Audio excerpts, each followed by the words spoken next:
waqtiyada isdhalan rogaya waagaha ugu weyn ee ku weli noloshooda.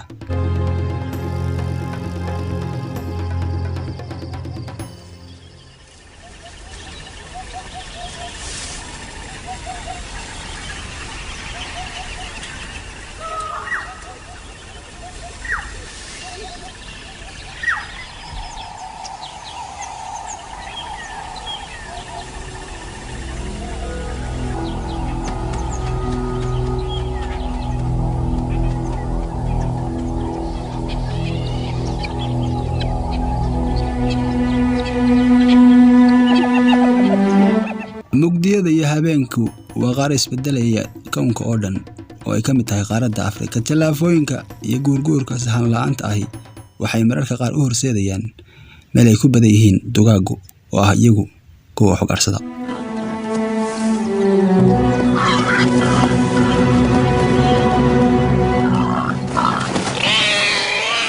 waxay ku jarmaadayaan kaymaha mala jirta cid og inay la soo noqon doonaan calool buuxda risaqana alla ayuunba og.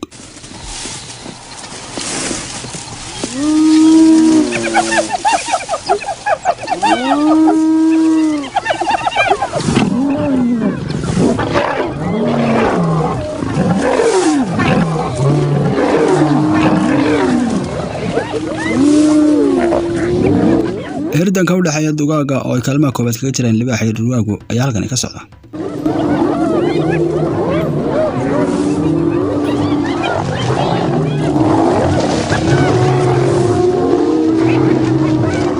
kuwa teelteel oo libaaxa ayaa halkan waxay kula hirdamayaan dhurwaaga oo isagu soo oriyay raq isla mar ahaantaasina ah isagu mid aan isku kalsoonayn baqa badanina uu ka muuqdo.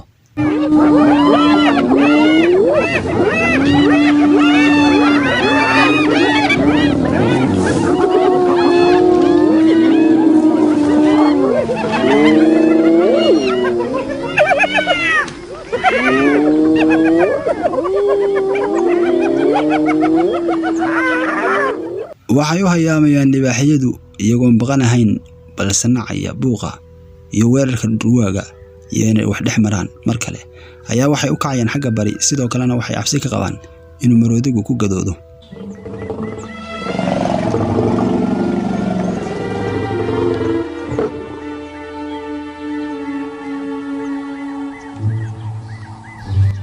waxay ka baqayaan inay kala lumaan, midbana uu meel ka kudo kuwa yaryar ee haatan u kacaya ee libaaxa. run ahaantiina hooyadu waa midka ugu weyn ee isku haysa dhammaan qoyska markay noqoto xagga quudinta iyo sidoo kale eegashaday wada eeganayaan. waxaanay salaamaysaa qaar ka mida iyadoo midaasi u sheegaysa inay iska sii joogi karaan, runtiina ayada agteeda qiimo badan ka leeyihiin. balse maalin maalmaha ka mida midda weyn ayaa waxay aragtay amuudda raad ku jooga midaas oo iyada u muujinaya micno weyn, runtiina cabsi geliyay. macadaawo soo weeraray in badanna raadkooda ku joogay mise waa qaar si kadis u soo galay oo ugaarsi iyo garanwaa ula soo galay mise iyada ayay si gaar u doonayeen oo waa qaar lab yaa garan kara mustaqbalkan og.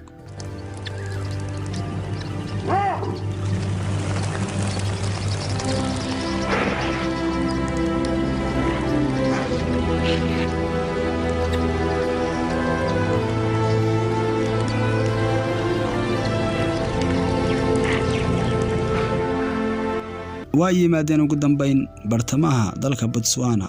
run ahaantiina halkani waa meel ka nolol roon halkoodii hore.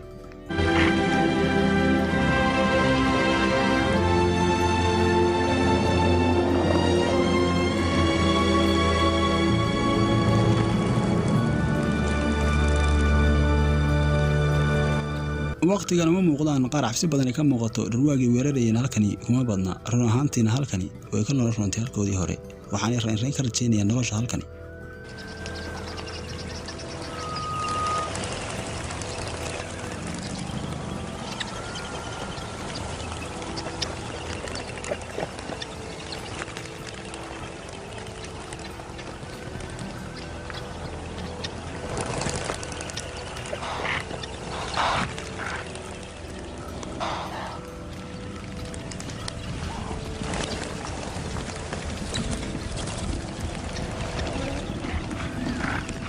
waxaa u muuqanaya duurjoog aad u tiro badan, qaar xoog badan oo maroodiya iyo sidoo kale dhurwaag iyo shimbiro tiro badan oo halkani iyagu deegaan hore ku ahaa.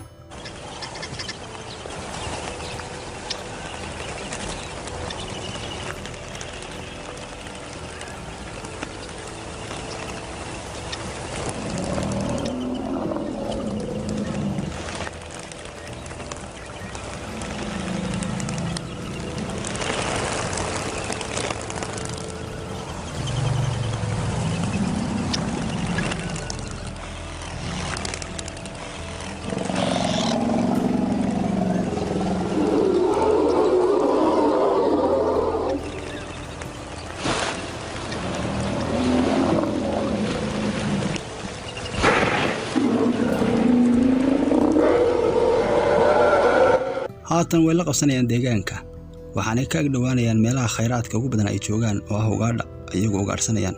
sidoo kalena meelaha biyuhu waa meelaha isugu yimaada duurjoogta isugu timaado, lagana qiimeyn karo tirada iyo tayada duurjoogta.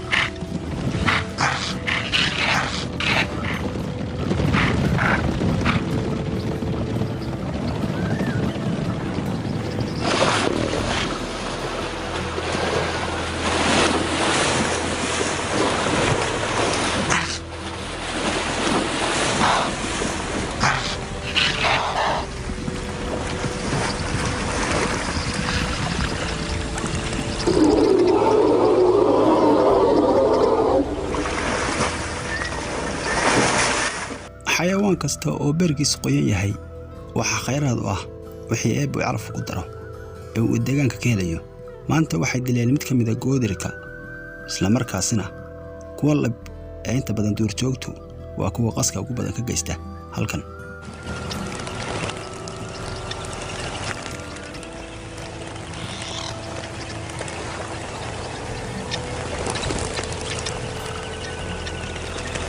waa mid aad u xoog badan, run ahaantiina raqda waqtiyada ugu habboon yimaada midka labka ah.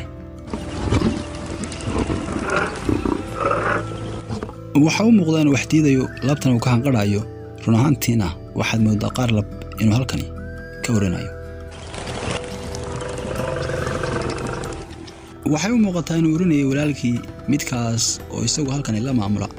waana sharciga ka jira xuduudaha qaaradan Afrika ee duurjoogta qaarkood inay kuwa laba u maamulaan laba isla mar ahaantaasina ay ku ridaan cabsi badan cadowgooda oo iyaga laftoodu beer ama laba uga socda. waxa guulaha ugu badan ku suntan kuwa dhadiga ah markay noqoto ugaadhsiga ama dilista duurjoogta. kuwa laba inta badan iyagu xadka ayuun bay xafidaan.